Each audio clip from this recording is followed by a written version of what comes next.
우리 오늘도 계속해서 우리의 신앙을 넘어뜨리기 위한 마귀의 관계가 무엇인지 살펴보려고 합니다. 자, 우리가 지난 시간에 가장 마귀가 우선적으로 우리를 넘어뜨리기 위한 전략이 무엇인가 말씀이 기억하시는지요? 제일 먼저 하는 것은 우리 교회 안에 가짜를 심어놓는 것이다. 마치 알곡에 가라지를 심는 것 같이 우리가 교회 안에다가 참된 성도가 아닌 가짜 성도를 심어놓고 가짜 우리가 영적 리더들을 세워놓고요, 가짜 교회를 세웁니다. 그래서 우리가 그들을 통해서 우리가 가르침을 받게 만들어요. 그 결국은 어떻게 되죠? 우리가 그들의 가르침을 따라 살게 됨으로써 결국 그릇된 길을 걸어가도록 하기 위한 것입니다. 그래서 사단의 첫 번째 전략은 우리로 하여금 하나님의 뜻이 아닌 다른 길로 걸어가도록 인도하는 거예요. 그래서 우리의 구원을 온전히 이루지 못하도록 우리의 삶을 약화시키는 목적입니다. 자, 그러면 단순히 마귀가 우리가 오늘 우리를 이렇게 넘어뜨리기 위한 전략, 단순히 대상이 우리인가? 단순히 우리를 넘어뜨리기 위해서 사단은 이 시간도 쉬지 아니하고 우리에게 접근하고 우리에게 관계를 부리며 우리를 넘어뜨리는가? 자, 어때요? 실제 사탄이 볼 때 우리 한 사람의 인간은 어떤 위치일까요? 별로 그렇게 큰 존재가 아닙니다. 사탄이 볼 때는 우리는 그렇게 큰 존재가 아니에요. 단순히 우리가 큰 존재인 것은 하나님의 자녀이기 때문에 좀 특별하게 사탄에 대하는 거지, 하나의 인간으로서는 나를 넘어뜨려 봐요. 그에게 어떤 이익이 있는가요? 사탄의 전략은 실제 우리를 넘어뜨리고 그랬던 길로 가게 하는 것이 아닙니다. 더 근본적인 것은 하나님의 공격하기 위한 거예요. 하나님을 대적하기 위한 것입니다. 그래서 하나님이 우리를 구원하기 위해서 이 땅에 인간으로 오셔서 그가 이루신 이 구속 사역을 어떻게 하면 이것을 방해하기 위한 것인가? 이걸 방해하기 위한 것이에요. 그래서 우리가 예수를 믿게 되었습니다. 그 다음 전략은 뭘까요? 그래서 이 신앙생활을 온전히 하지 못하도록 궁극적으로는 하나님의 구원 사역을 방해하기 위한 것이에요. 그래서 우리를 접근하고 제일 먼저 우리를 구원하신 하나님의 그 능력, 하나님의 그 은혜를 가장 먼저 방해하고 대적하는 것이죠. 이로써 우리를 넘어뜨리는 것은 결국은 하나님을 대적하는 일이기 때문에 끊임없이 우리를 계속 접근하고 우리를 대적합니다. 사단은 한순간도 쉬지 않아요. 우리는 종종 그를 잊어버리고 살지만은 한순간도 그는 우리를 잊지 않고 우리를 접근합니다. 그리고 우리를 공격해요. 그리고 우리가 가장 약한 점이 뭔지 압니다. 이 사람이 어디를 넘어뜨리면은 신앙생활을 제대로 하지 못할까를 가장 사탄은 알아요. 그래서 그것을 접근하고 공격을 합니다. 우리가 이것을 알지 못하면은 우리는 날마다 신앙이 무기력하고 늘 실패하게 돼 있죠. 그래서 제일 먼저 우리로 하여금 말씀의 온전한 가르침을 갖지 못해서 우리는 열심을 내고 있지만 무엇인가 다른 방향으로 가도록 신앙생활을 하지 못하도록 거짓 교훈을 준다는 것이 우리 지난 시간 나눴던 것이고요. 우리가 오늘 나눌 말씀은 성도의 균형적인 삶을 이 사탄은 넘어뜨리기를 원합니다. 자, 균형적인 삶. 그래서 우리가 어떠한 균형적인 삶을 살지 못하게 하고 어떠한 면만 강조하여 살게 만드는 거예요. 자, 그것이 뭘까요? 자, 사람이 움직이는 데에는 무엇이 사람을 움직이게 만드는가요? 자, 우리가 활동을 합니다. 무엇이 우리로 하고 움직이게 만드는가요? 사람은 지혜와 정과 의를 통하여 어떤 것을 판단하고 또 결정을 하고 실천을 합니다. 그래서 우리는 지적 의를 가지고 우리는 균형 있게 어떤 것을 판단하고 결정하고 실천하는 균형적인 삶을 살게 되어 있습니다. 그리고 그와 같은 삶이 정상적인 거예요. 그러면 사탄이 우리로 하여금 이것을 넘어뜨리게 하기 위해서는 그의 전략은 뭘까요? 우리로 하여금 이런 균형적인 삶을 살지 못하게 하는 것입니다. 자, 그럼 뭘까요? 우리로 하여금 어떤 지적인 면만 치중해 살게 만듭니다. 어떤 이들은 어떤 정적인 면만 편중해서 살게 만들어요. 어떤 사람은 어떤 이렇게 실천적인 면만 강조해 살게 만듭니다. 그래서 어떤 균형적인 성도의 온전한 삶을 살지 못하게 하면서 하나의 면만 강조해서 뭔가 그럴 때 그런 삶을 살게 만드는 것이죠. 그래서 제일 먼저 우리가 공격하는 것이 우리가 지입니다. 우리의 지적인 삶에 성도들이 거기서 편중해서 그것만 강조하여 살게 만들어서 정상적인 신앙생활을 못하게 만듭니다. 자, 나로 하여금 지적인 삶을 살게 만들면 어떤 일이 벌어질까요? 자, 여러분들의 고린도 전서 8장에 보시면은 사탄의 전략이 나오는데요. 자, 8절 1절 보세요. 8장 1절. 우상의 재물에 대하여는 우리가 다 지식이 있는 줄을 아나. 자, 우상의 재물에 대해서 당시 고린도 교회에 우상에 대한 문제가 생겼어요. 그게 뭘까요? 우상 앞에 드린 우리가 음식을 먹어도 되는가 그 문제입니다. 근데 더 우리가 깊이 들어가면은 당신들이 섬기는 신 앞에 어떤 제사를 드린 다음에 그 물건을 시장에 내다가 팔았어요. 그럼 시장에 나와 있는 거의 모든 물건들은 지금 우상 앞에 드려진 것입니다. 그럼 내가 성도 입장 앞에서 내가 그 물건을 사서 먹을 수가 있는가 그 문제예요. 그래서 교인들이 나눠진 것입니다. 어떻게 나눠졌어요? 어느 성도는 먹어도 된다. 아니, 하나님 왜 신이 어디 있는가? 그 모든 우상들은 인간들이 만든 거지. 그러면 그 앞에 들었다 한다 해서 그 음식에 더러워진 게 아니야. 그 내가 믿음을 가지고 그것을 먹으면 그건 깨끗한 거야. 라고 주장하는 성도가 있는가 하면 어떤 성도는요. 아, 귀신 앞에 드린 건데 우상인데 어떻게 그것을 먹을 수가 있어. 그래서 거기에다 반대하는 사람이 나옵니다. 그래서 어떤 일이 벌어졌어요? 이 모든 것을 믿음으로 먹는 사람은 먹지 못하는 사람은 어떤 마음을 가져요? 업신여기는 거예요. 뭔가 좀 무시합니다. 어떻게 저렇게 말씀을 제대로 알지 못할까? 그럼 먹지 않는 사람은요? 먹는 사람은 먹지 않는 사람에 대해서 아까 우리가 업신여겼죠? 그러면 먹지 않는 사람은 먹는 사람에 대해서 어떤 마음을 가질까요?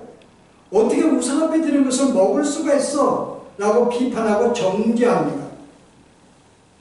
자, 그러면 오늘 여기 성경에 보세요. 우상에 대한 우리가 다 지식이 있는 줄 아나 지식은 교만하게 하며 사랑은 덕을 세워나니. 자, 지식은 우리가 이와 같은 우리가 말씀을 연구할 때 이것은 이것이야 라고 지식만 추정하게 되면 그걸 나를 교만하게 만들어요. 교만하게 만들면 우리가 두 종류의 결과가 나옵니다. 남을 무시하거나 정죄하든지. 어떻게 그것도 알지 못해? 아니면은 뭐예요? 그것도 알지 못한다고 무시하는 그런 두 가지의 결과가 나옵니다. 무시하든지 비판을 하든지 이런 결과가 나오는 거예요. 그래서 우리가 지식에 편중하게 되면 그 사람이 그것을 교만하게 돼요. 어떻게 저것도 알지 못하고 제대로 살지 못하는가 라고 하는 어떤 그런 비판하는 마음을 갖게 되죠. 이것은 궁극적으로 지식을 편중하는 것은 그로 하여금 교만하게 만듭니다. 원래 신앙생활은 지정이가 균형이 돼야 돼요.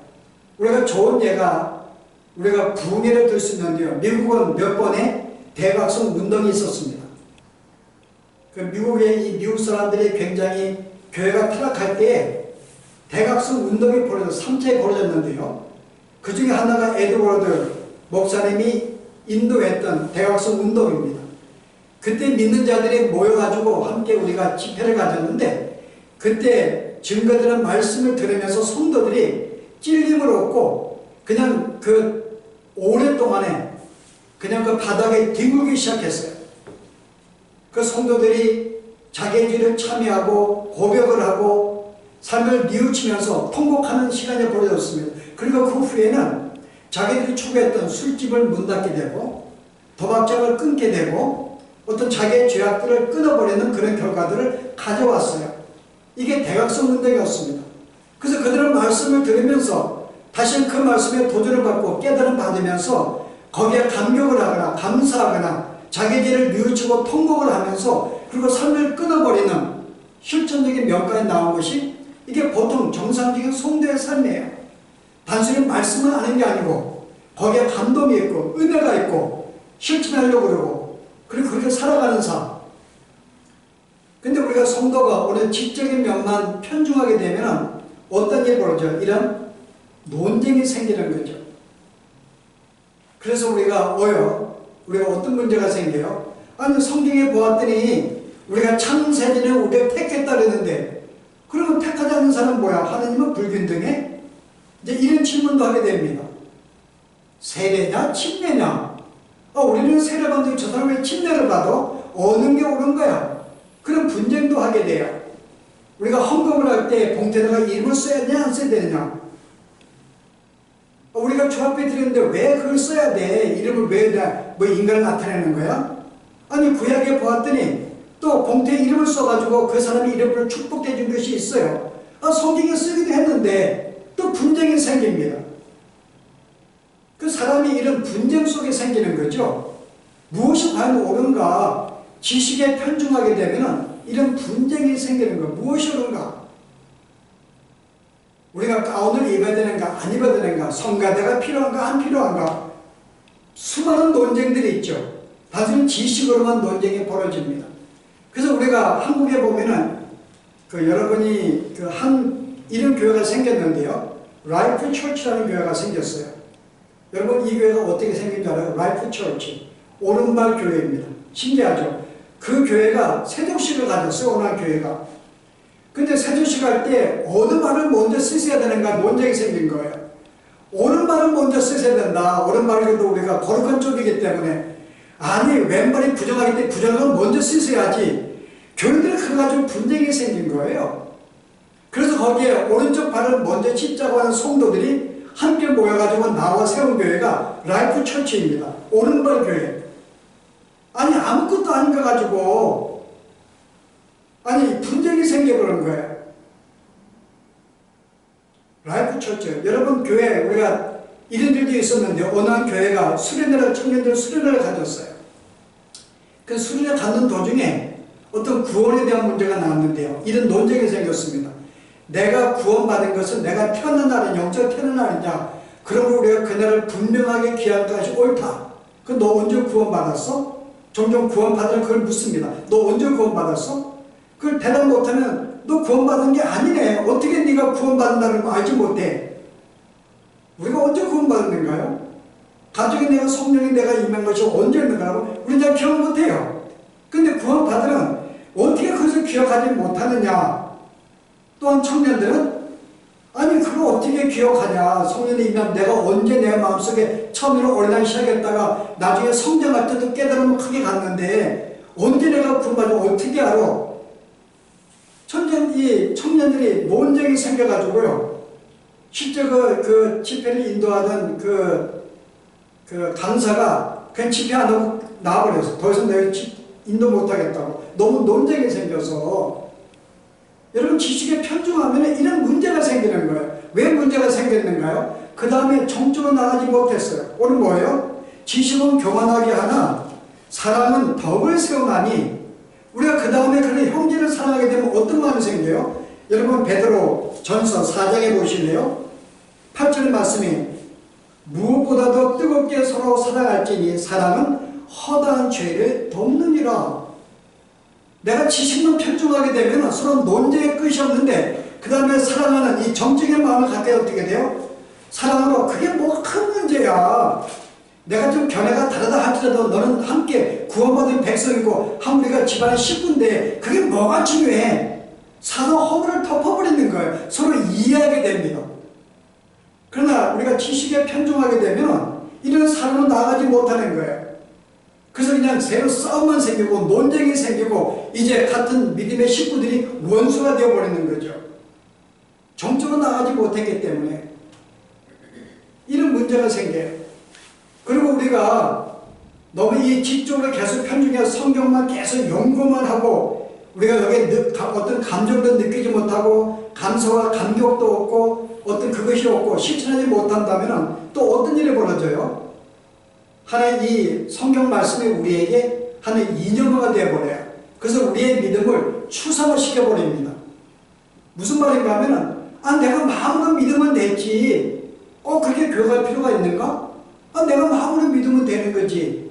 꼭 헌금도 해야 돼? 꼭 그렇게 소리내서 기도해야 돼? 내가 마음으로 저희가 주님과 교제하면 되지. 뭘 소리내서 기도하고 통곡하고 왜 이렇게 난리 피우고 유별되게 예수를 믿냐 그래요. 여러분, 예수를 믿는 것은 유별된 것입니다. 왜요? 우리가 사랑하는 사람이 생기면은 우리가 어때요? 유별나죠, 여러분. 내가 만약에 배우자에게 꼭 사랑을 말로 표현해야 돼. 내가 마음속에 사랑하는데 내 마음 그냥 말 안 하고 여러분 내 마음 알지 그러면 어때요? 그 이혼 당하게 딱 안 났죠, 여러분. 우리가 어떻게 해요, 여러분? 여러분 사랑은 사랑한다고 말하고 유별나고요, 여러분. 사랑하는 사람이 멀리 보이면은 열심히 달려가는 게 여러분 사랑입니다. 근데 내가 주님을 섬기는 것은 여러분 유별된 거예요. 조용히 내가 마음으로 믿는 추상적인 어떤 관념적인 신앙이 아닙니다. 마음에 뜨거움도 있고 감격도 있고 어떤 마음에 감사가 넘치고 기쁨이 넘치는 게 여러분 이게 신앙생활이죠. 다른 지식으로만 가만히 이렇게 고상하게 여러분 아니라는 거죠. 그래서 우리의 신앙이 추상하게 되기 쉬워요. 그 조용히 마음을 믿으면 된다고 이야기합니다. 또 우리가 지식에 편중하게 되면 조금 더 발전되면 어떤 일이 벌어져요? 철학적인 사고에 치중하게 돼요. 철학적인 생각. 여러분 철학이라는 것은 무엇을 강조해요? 인간의 이성으로는 이해하지 못할 것이 없다라고 가르칩니다. 철학은 우리의 이성은 모든 것을 판단할 수 있어요. 그러면은 이성이 이해하지 못하는 것은 어떻게 돼요? 받아들이지 않습니다. 아니 어떻게 하나님이 인간으로 올 수가 있어? 이성적으로 이해가 안 돼. 그럼 그 말씀을 버리는 거예요. 아니 어떻게 부활이 있어? 사람이 죽으면 끝나지. 다시 산다고? 우리 이성적으로 이해가 안 되는, 과학적으로 증명이 안 되는 거예요. 그거 우리가 믿을 수가 없어. 그것도 버려버립니다. 그럼 성경에 수많은 이적이 있는데 그럼 어떻게 할 것인가? 그건 제자들이 이 말씀을 조금 더 강조하기 위해서 그냥 하나의 좀 이렇게 추가된 만들어낸 신화적인 내용들이지 그건 사실이 아니야. 뭐가 작동하면요? 철학적인 사고를 갖게 되면 우리의 이성이 이해할 수 없는 모든 것은 우리가 다 쳐버리는 거예요. 사탄은 그렇게 우리로 하여금 지식에 편중되게 만드는 거예요. 그래서 사고적인 생각으로 결국은 이성까지 나아가서 그 이성으로 모든 걸 이해하려고 그래요. 그 이해할 수 없다 그럽니다. 그래서 믿을 수 없다 그러고 이것은 단순히 신화적인 것이야. 부활이 어딨어? 메시아가 우리를 죽었다고 하나님 오신다고? 그래서 자유주의신학자들은 뭐야? 이성을 넘으면 이성을 강조하기 때문에 그 교회들은 성경에 나온 모든 이적을 다 쳐버려요. 그래서 신화를 만들어 놓고 그럼 성경을 다 빼니까 뭐가 남았어요? 그럼 뭘 가르치기 위한 것인가? 이건 바르게 살라는 것이야. 헌신적이고 희생적이고 윤리적으로 바르게 살기 위한 가르침이지 그게 아무것도 없어. 그래서 여기는 굉장히 실천을 강조합니다. 바르게 사는 걸 강조해요. 그럼 뭐하러 예수를 믿는가요? 다른 종교도 바르게 살게 만드는데. 이렇게 어떤 철학적인 사고로 나아가서 결국 이 사고 가지고 뭔가 다 판단하고 이해하고 그렇게 안 되면은 받아들이지 않는 결과가 나오게 만듭니다. 그러나 기독교의 신앙은 뭐예요? 우리의 신앙은 철학적인 것이 아니에요. 우리는 초자연적인 것입니다. 그리고 초월적인 거예요, 여러분. 이성에 판단할 수 없고 이해할 수 없는 신앙이 바로 우리가 초자연적인 것입니다. 우리가 이성적으로 막 생각을 하고 판단하는 진리를 발견할 수 있을까? 절대 발견할 수 없어요. 진리는 우리에게 찾아와야지만이, 내게 찾아와서 나로 하여금 이해시켜줘야지만이 이해할 수 있는 게 여러분 진리입니다. 우리의 이성이 아무리 그걸 생각해도 우리는 그걸 이해할 수 없고 받아들일 수가 없어요. 하나님이 나에게 찾아와서 여민이를 뜨게 만들고 우리가 그 어떤 그 세상을 보여줘야지만이 그때서야 세상이 이렇구나 우리가 이해할 수 있는 거죠. 초자인 거예요, 여러분. 이성을 할 수 없습니다. 그러나 우리가 어떤 지식에 지혜에 편중하게 되면 이런 현상까지 벌어지는 거예요. 내 이성이 이해 못하기 때문에 못 믿겠다는 거죠. 이 모든 건 사탄이 그래서 우리로 하여금 내가 예수를 믿는 거 오케이 좋아. 그런데 내가 좀 지적인 면에 편중해서 살아가도록 만듭니다. 자, 여기에 가장 대표적인 교회가 어딜까요? 이게 장로교입니다. 장로교 원래 시작은 지식만 강조하는 게 아닌데 원래 대부분의 장로교들은 하나님과 나의 관계 속에 이 교리를 다른 교리를 굉장히 강조해요. 그래서 우리는 여기서 특별히 장로교인들은 여기에 좀 깨달음을 가져야 됩니다. 너무 지식에 편중하는 거, 그 사탄이 주는 우리의 신앙을 넘어뜨리기 위한 하나의 전략인 것을 먼저 알아야 됩니다. 자, 그럼 우리가 두 번째, 사탄은 우리를 또한 어디를 편중하게 만들어요? 두 번째, 정적인 면에 감정에 치중해서 살게 만듭니다. 하나님 말씀보다는 감정에 치중하게 만들어요. 그 내가 이 말씀을 내가 기쁜가, 내가 즐거운가에 관심을 두게 만드는 거예요. 그 내가 설교를 들을 때 내 마음에 아무 감동이 없어요. 그럼 그 설교는 못된 설교죠. 저 설교는 별로 잘된 설교가 아니에요. 얼마나 내 마음에 깨달음을 주었는가, 감동을 주었는가, 내가 기뻐하는가에 초점을 두기 때문에. 그래서 옛날에 우리는 뭐가 있었는가요? 옛날에 한국교회는 부흥회가 굉장히 많았어요. 부흥회 참석하면 얼마나 여러분 감정적인가요? 목사가 어떤 그 설교할 때 그 목소리부터 모두 내 심금을 건드립니다. 뭔가 내 마음에 기쁨을 주고 뜨거움을 주고 감동적인 설교를 해요. 그래서 거기에 부흥회에 참석했다가 이제 본교에 참석해 보세요, 여러분. 어떤 마음이 생겨요? 냉랭한 거예요. 찬송도 뜨겁지도 않고 설교도 밋밋하고. 그럼 이게 뭐야? 어떻게 이게 아무 감동이 없어? 이 설교는 잘못된 거야. 자, 어디에 편중하면요? 내가 내 어떤 이 감정에 편중하게 되면 그런 현상이 벌어지는 거예요. 웬만한 밋밋한 신앙생활을 하지 못하는 거예요, 여러분. 제가 그 예가 있는가요? 아니, 그 어린아이와 어머니가 집에서 나옵니다. 아이는 나오니까 너무 신나가지고 막 기쁘고 즐거워요. 뜨거워요. 근데 엄마는요, 조용히 걸어 나오거든요. 여러분, 그렇다고 그 사람이 기쁨이 없어요. 여러분, 조용히 나온다 그래서 그 우리는 조용히 있는 어떤 그런 삶에 그것을 인정하지 않는 거예요. 정적으로 편중하게 되면은 그래서 부흥이나 기도에 찾아갑니다. 그래야지만 내 어떤 마음이 풀리기 때문에. 그래서 오늘 교회들이 내 마음을 건드리기 위해서 이 프로그램들이 어떻게 진행이 돼요? 찬양대가 세워가지고 뜨거움을 더해줍니다. 내 마음을 뜨겁게 만들어줘요. 때로는 드라마도 교회를 세웁니다. 내 마음에 감동도 주게 만들어요. 그래서 그런 프로그램들이 계속 생기는 거예요. 왜냐면 내가 그것을 요구하기 때문에. 그래, 참된 예배로 내가 인정하니까는 계속 그 어떤 욕구를 채워주기 위해서 교회는 어떤 찬양팀이나 드라마나 어떤 그런 우리의 눈을 즐겁게 하는 그런 것들을 여러분 계속 만드는 거예요. 그 사람이 어떤 감정에 치중하게 되면 어떻게 돼요? 거기에 만족 못해요. 내가 20분의 감정에 채워주면 그 다음에는요 30분의 감정에 그 요구를 또 요구해요. 그게 충족되면 50%가 또 요구됩니다. 그게 충족되면 70% 끝이 없죠, 여러분. 내 마음이 충족이 돼야 되는 거예요. 뭔가 감동이 돼야 돼요. 기쁨이 있어야 되거든요. 그럼 결국은 그런 예배는 누구를 위한 예배가 돼요? 나를 위한 예배가 되는 거예요. 나를 위한 예배. 여러분, 이게 바로 우리가 하여금 어떤 감정에만 편중하게 살게 되면은 바로 이런 현상이 벌어져요. 나를 위한 신앙. 내 마음에 뜨거워야지만이 그 조용히 예수 믿는 사람을 인정하지 못하는 거예요. 어떻게 저렇게 조용할 수가 있는 예수 믿는 사람이. 우리 창희 집사님이 조용한 분이에요.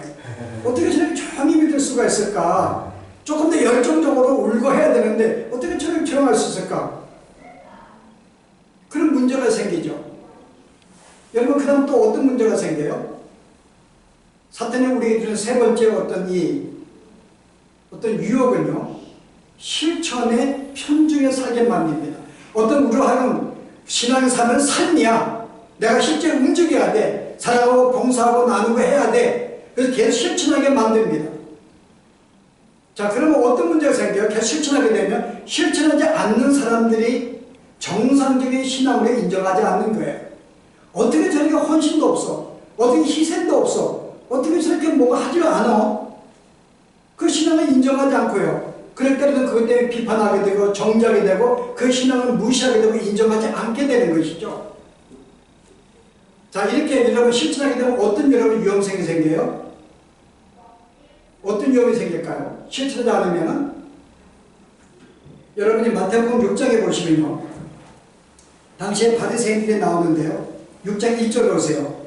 사람에게 보이려고 그들 앞에서 너의 의를 행하지 않도록 주의하라. 실천을 하는 사람은 그의 동기가 뭐예요? 내가 이 정도 신앙한다는 것을 드러내기 위한 위험에 빠질 수 있다고 이야기하는 거예요. 당시에 바리새인들이 어떻게 했어요? 2절 보세요. 그러므로 구제할 때 외식하는 사람에게서 영광을 받으려고 사람에게 인정을 받기 위해서 회당과 거리에서 하는 것 같이 너희는 사람 앞에서 나팔을 불지 마라. 조용히 구제하는 것이죠. 아무도 모르게. 5절 보세요. 또 너희는 기도할 때 외식하는 자와 같이 하지 말라. 그들은 사람에게 보이려고 회당과 큰 거리에 서서 기도하기를, 내가 손에서 기도하는 거예요.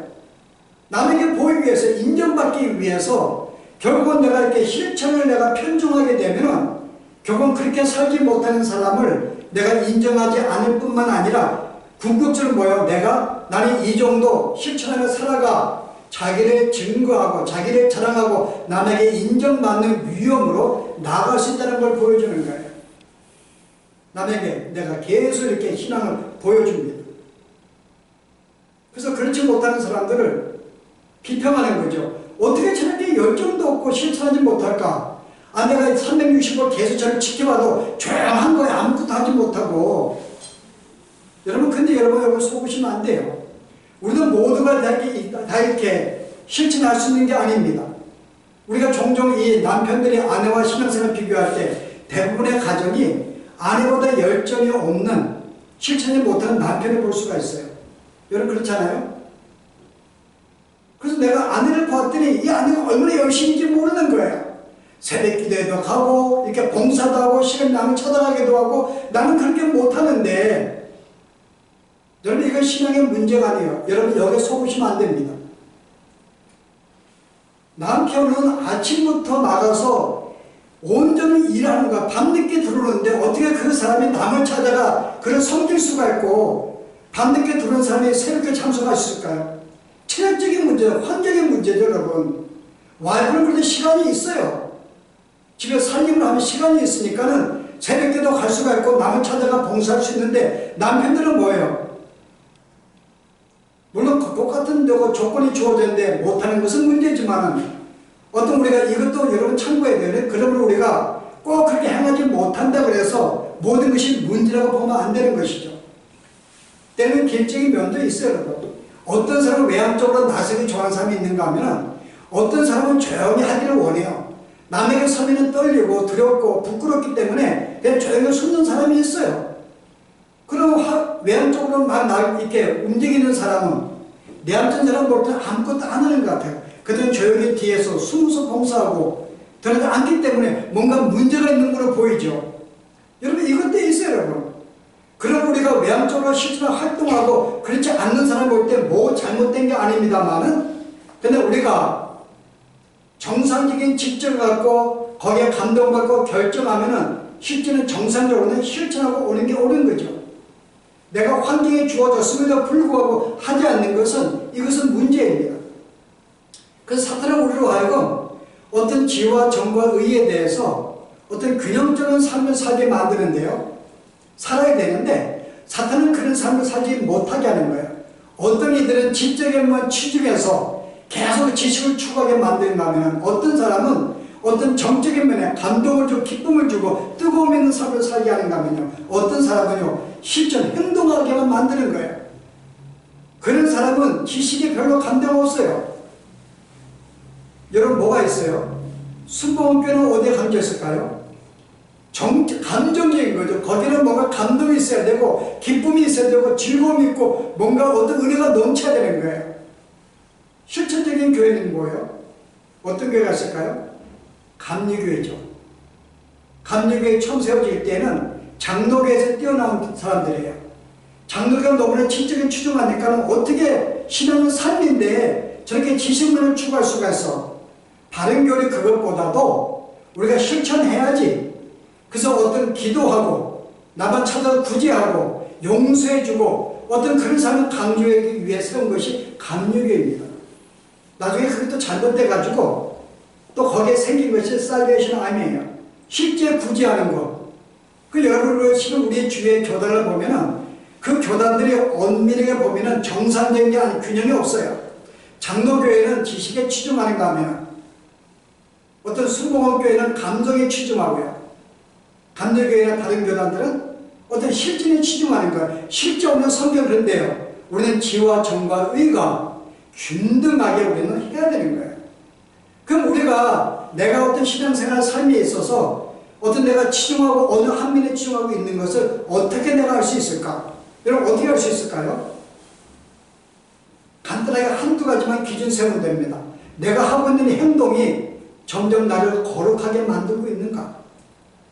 내가 하고 있는 행동이 남을 섬기는 일에 열심히 되게 만드는가? 그렇지 않고 내가 하는 행동이 남을 비판하게 되고 나를 나타내게 되고 자랑하게 되고 그를 정죄하는 자리에 나아간다면 그건 편중하는 삶에서 나온 결과들입니다. 그래서 나는 내 삶을 알 수가 있어요. 내가 치중하고 있는가? 이게 사단이 우리에게 주는 것입니다. 나랑 균등하게.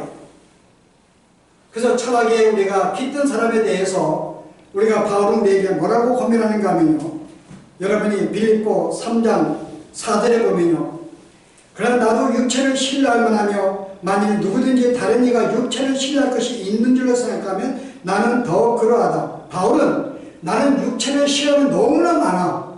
로마 시민권도 있지만 가말리엘 문화의 최고의 수재입니다. 그 당시에 모든 문학의 최고가 바로 바울이었어요. 나는 제일 간대한 지식을 가진 자였습니다. 나는 이 육체를 신뢰하는 존재였는데 실제 내가 이 지식에 내가 결국은 그리스도를 반대하고 예수 믿는 사람을 죽이는데 일을 쓴 거예요. 그러므로 내가 가진 지식이 아무것도 아니구나. 지식으로 내가 주님을 섬길 수 있는 게 아니구나. 오히려 반대하고 있구나. 지식은 내가 주님과 교제하고 사랑하고 신선한데 아무 도움이 안 되는 걸 그거 발견하게 됩니다. 그래서 뭐라 그래요? 그가 7절에 보았더니요, 그러나 무엇이든 내가 유익하는 것을 내가 그리스도를 위하여 다 해로 여길 뿐더러 또 모든 것을 해로 여기면 내 주 그리스도를 아는 지식이 가장 고상하기 때문이라. 내가 그를 위하여 모든 것을 잃어버리고 배설물로 여김은 그리스도로 얻고 내가 지식으로 이성으로 주님을 알 이것은 알지 못해. 주님은 나에게 찾아와서 은혜를 줘야지.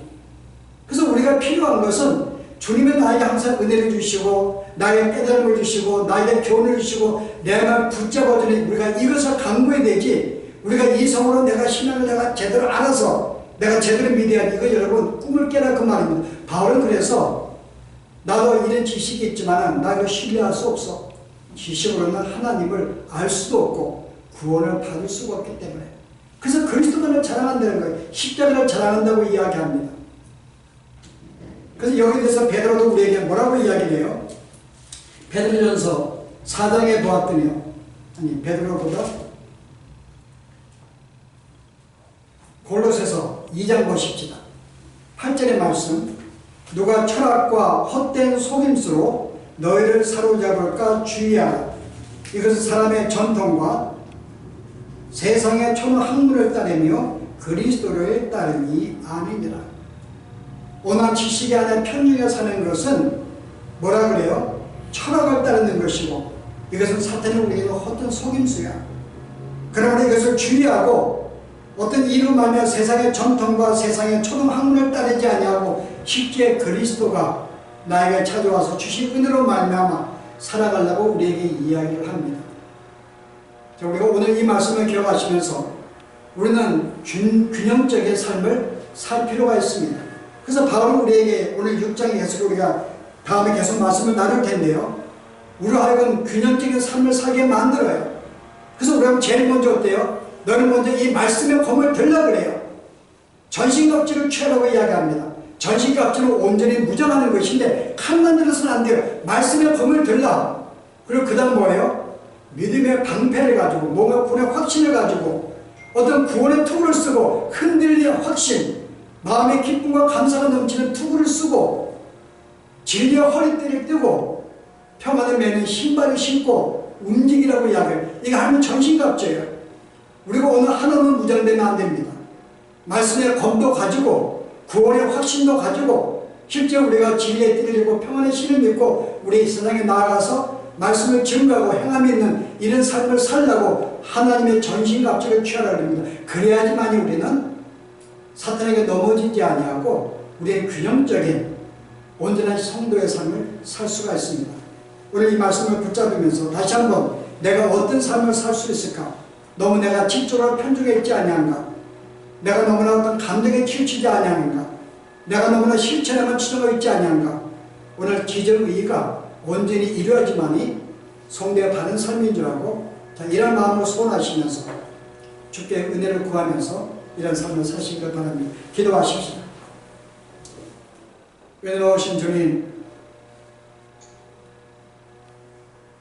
오늘 사단이 계속 우리로 하여금 우리의 신앙을 넘어뜨리기 위하여 때로 하여금 지적으로만 추구하게 살거나 내 마음의 감동과 기쁨을 붙잡고 살게 만들거나 때로는 온전히 봉사하고 희생하고 헌신하는 실천적인 삶을 통해서 어느 한 명만 편중하게 만들어서 나로 하여금 그것이 정상적인 신앙의 삶이며 결국 내가 그릇된 삶인 것을 알지 못한 것, 좀 우리를 긍휼히 여기시며 이제 우리가 무엇이 성도의 온전한 삶인 줄 알았사오니 어느 한쪽에 치중하지 아니하고 지와 정과 의를 균형적인 삶으로서 내가 판단하고 결정하며 실천할 수 있는 저희들의 삶이 되도록 하나님 인도하여 주시옵소서. 예수 이름으로 기도합니다.